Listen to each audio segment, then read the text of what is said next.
Hello, happy Wednesday, everyone. Welcome. I am Meredith, and I'm here with our message for the 4th of October, 2023. We're using Bonefire Tarot for our message today. The sun's in Libra, the moon's in Gemini, and of course, we have our retrograde parade going on. Yes, I mentioned in Monday's reading that I was going to look into this and give you all a bit of an update. Stay tuned.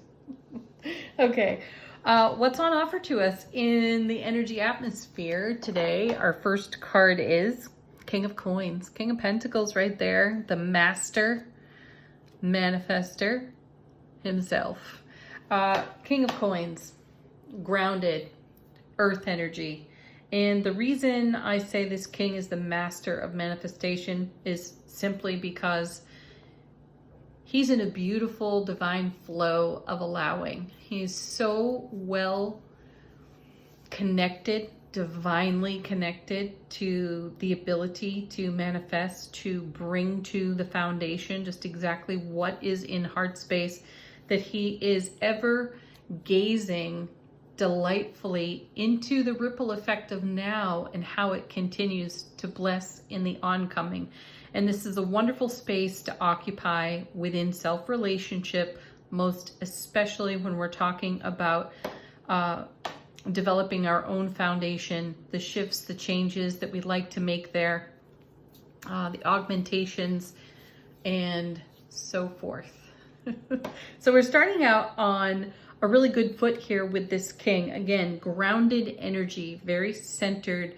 There's no ego drama in this card at all. So this is us deeply connected to heart space. Where is that taking us? Right into the Wheel of Fortune. I think, yes, I card witched the Wheel of Fortune on Monday's reading, and here it is in today's reading as well, the divine delivery system. And what better card for it to sit next to than the King of Coins as we're talking about manifestation and bringing to life on our foundation exactly what we're nurturing and then orchestrating within heart space. So here's number 10 out of the major arcana. This is a deeply spiritual card as well.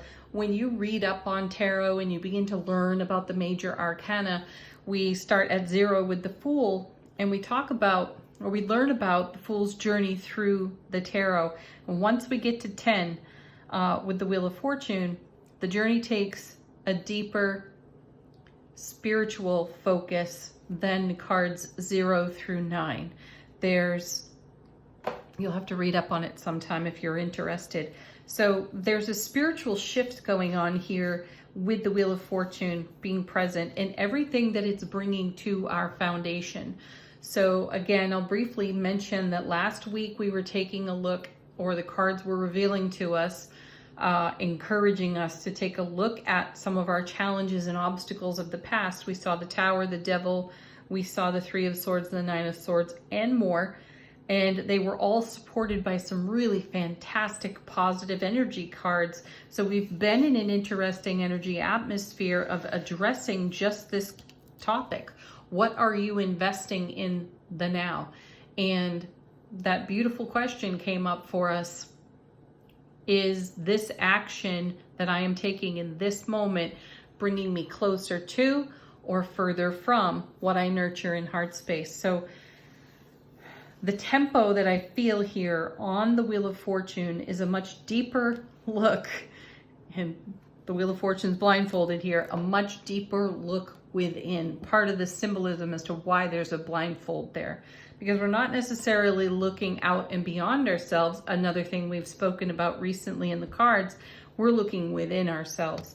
So if you're in a very deep manifestation experience, activity right now, you're being encouraged to look even deeper within so that you can hear, sense, feel, know, perceive just exactly how the universe is speaking to you. What's going on in that dynamic conversation? We saw a bit of that in Monday's reading with the Lovers in the Chariot right next to one another. We're making choices and decisions and then moving swiftly into action on those choices and decisions. And here we have the Wheel of Fortune rolling up for us again, with more manifestation. Oh my goodness. And then the Tower here. I did just mention it. Anyway, here it is again. I like this though. I really like this alignment, because if you take a look at the King of Coins and the Wheel of Fortune, this is you being masterful in your, very adept within your manifestation. And the Tower is all about making way on your foundation for your dreams to fulfill. And so what has to come off your foundation to accommodate what's coming in? And you may need to look deep within. Some of the things that we live with are so familiar to us, we don't even notice them anymore. Speaking on a subconscious level here. So how energetically do you need to make way and space for what you're dreaming awake and alive in the now? Perfect. Wow, 3 major arcana right in a row. And here's the Hanged Man. Yeah, pause for enlightenment, pause in the action.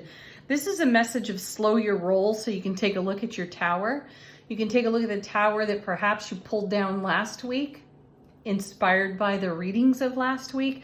Take a look at the debris field.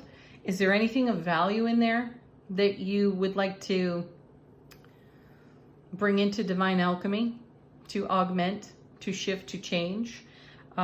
Consider that. I also feel like, I do feel the Fool's energy here, and the Fool will take a leap of faith with no fear of consequence. And right now we're being asked to consider what's of value to us. So we're like mid-leap in the leap of faith, and what is of value to us. It's not so much a fear of consequence, it's more of, how do I repurpose, reuse, redirect, retrograde some of the energies that have been so supportive and so inspiring to me. So let me pause for the enlightenment of what more I may glean from my past experiences that have great value in service to the now. Oh my gosh. And then there's the 9 of Cups. I think we saw this in Monday's message as well, but here's fulfillment.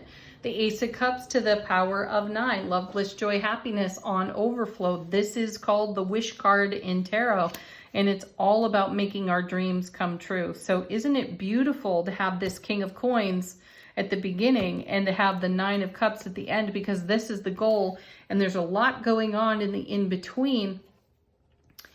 The Wheel of Fortune is turning in our favor, and it's having us take a deeper look at the Tower, subconscious energy, and what is of value there. Check it out. Let's see what's on the bottom of the deck. How is the universe supporting us as we roll along in this divine flow? What may not be exactly obvious to us? There's our beautiful Queen of Cups.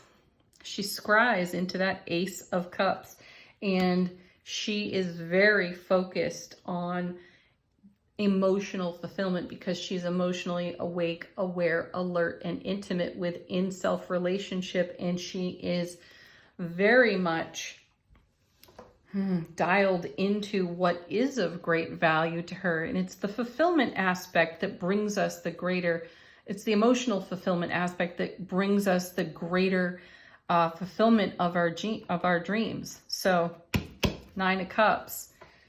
Following up with the Queen of Cups, listen to the intuition. This is a message that comes to us over and over again.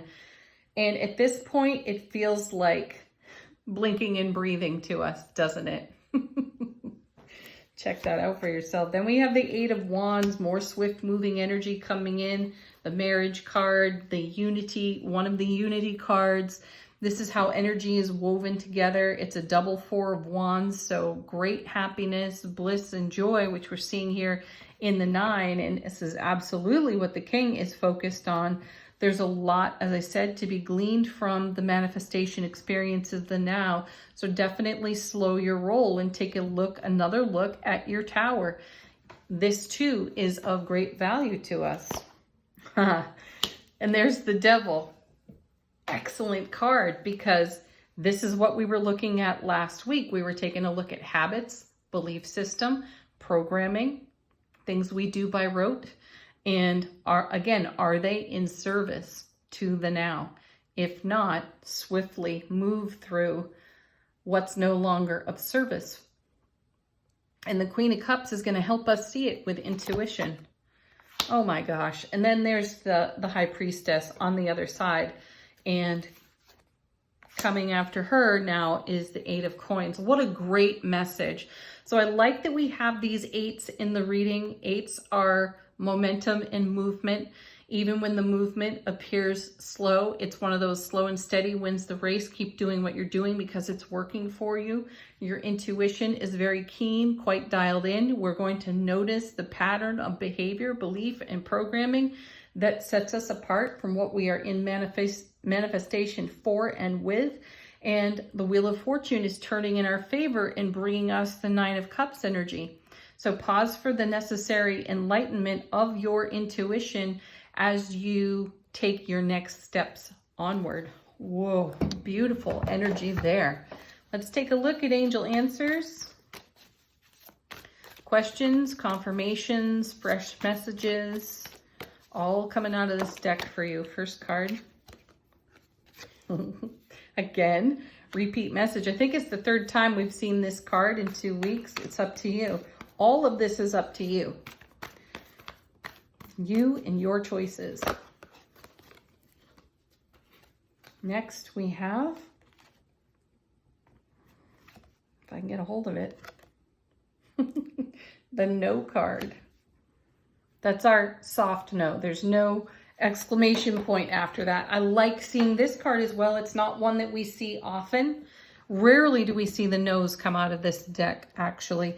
And I like that it's here because of the presence of the devil in the reading. We have the opportunity, the choice, and the decision to say no to old ways of being, to break habits that don't serve us. And it's up to you to do that. Situations and circumstances may be evolving that demand you make this kind of decision for yourself if you want real and lasting change. And if you want to engage in divine alchemy and augment your path, then you may need to be saying no to some old behaviors, beliefs, and attitudes that are setting you apart from what you're in manifestation for. All right, next we have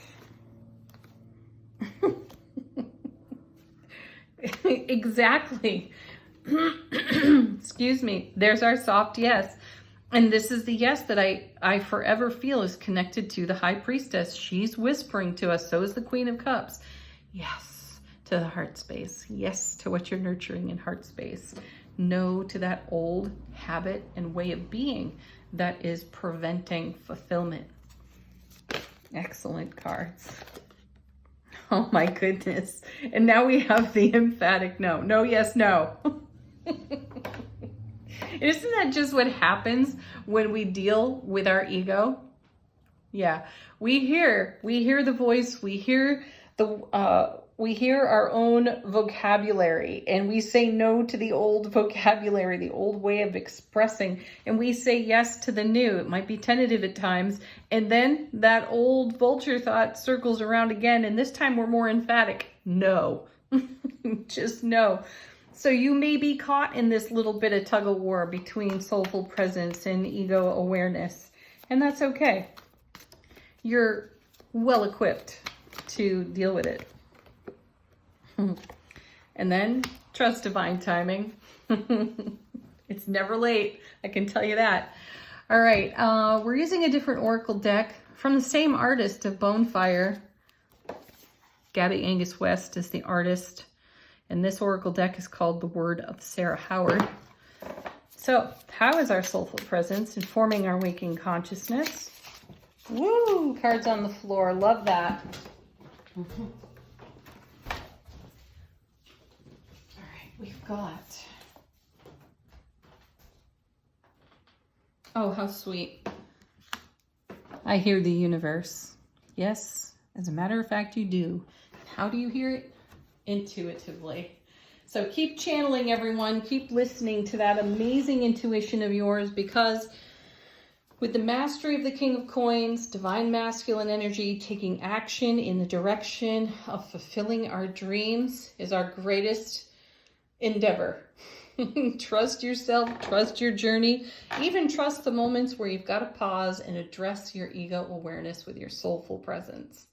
Have a beautiful Wednesday. Peace, love, happiness, laughter, playfulness. Namaste.